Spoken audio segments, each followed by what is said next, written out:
Hello, thank you for joining with me. We are in A Course in Miracles. This is the manual for teachers, and we are reading What is Death?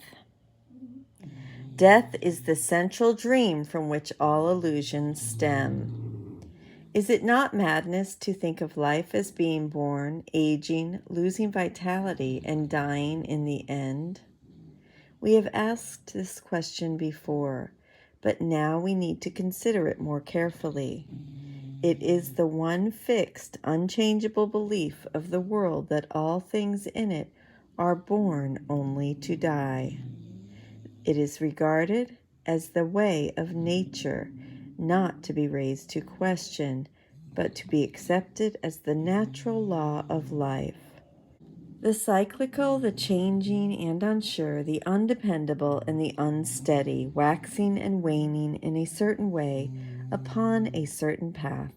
All this is taken as the will of God, and no one asks if a benign creator could will this. Not would, but could will this.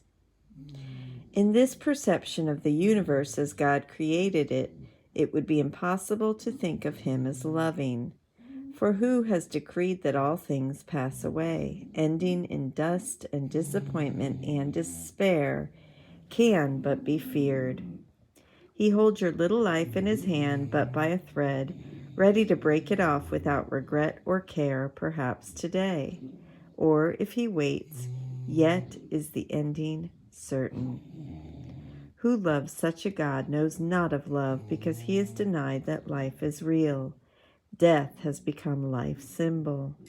His world is now a battleground, where contradiction reigns and opposites make endless war. Where there is death, is peace impossible. Death is the symbol of the fear of God. His love is blotted out in the idea which holds it from awareness like a shield held up to obscure the sun. The grimness of the symbol is enough to show it cannot coexist with God. It holds an image of the Son of God in which he is laid to rest in devastation's arms, where worms wait to greet him and to last a little while by his destruction. Yet the worms as well are doomed to be destroyed as certainly, and so do all things live because of death. Devouring is nature's law of life. God is insane, and fear alone is real.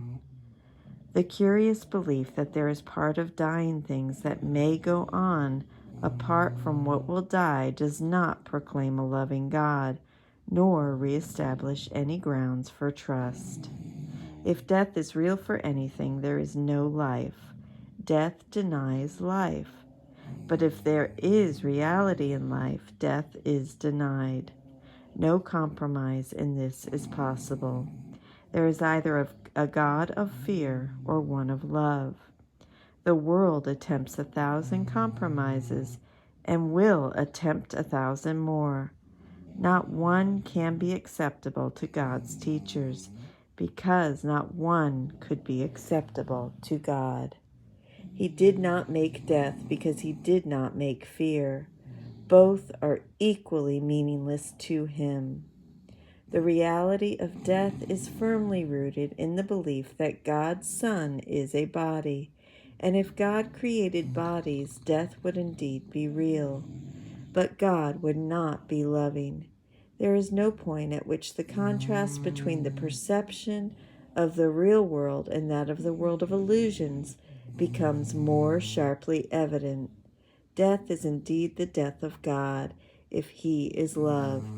And now his own creation must stand in fear of him. He is not Father, but destroyer. He is not creator, but avenger. Terrible his thoughts and fearful his image.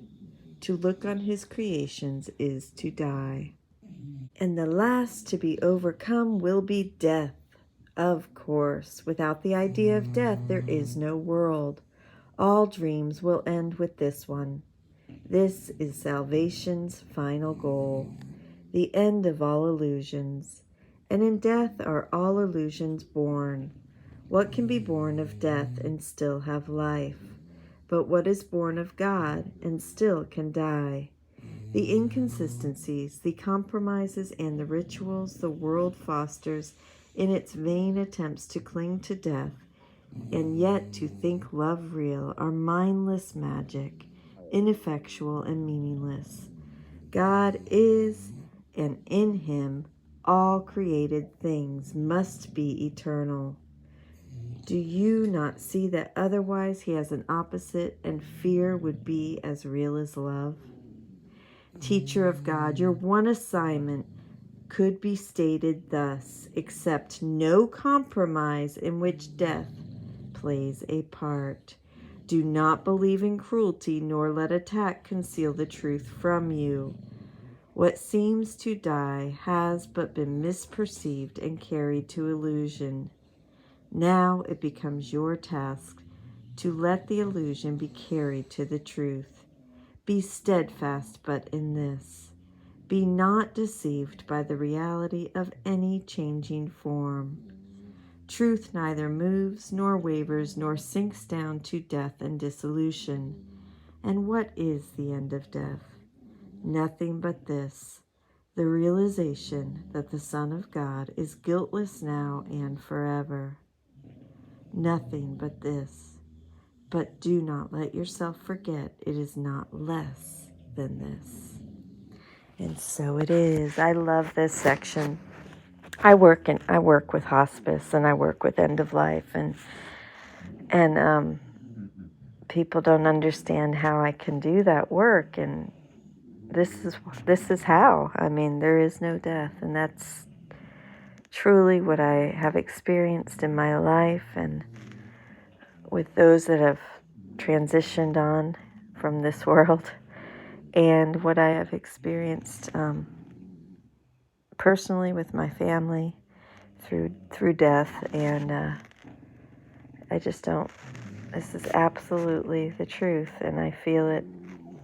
There is no death, and that's why I can do this work. I'm an end-of-life doula. I work with hospice patients, and this is why it's so easy for me.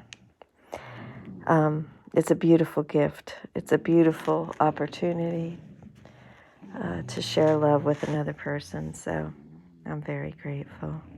Thank you for joining with me today. I love you. Have a beautiful day. I will see you tomorrow.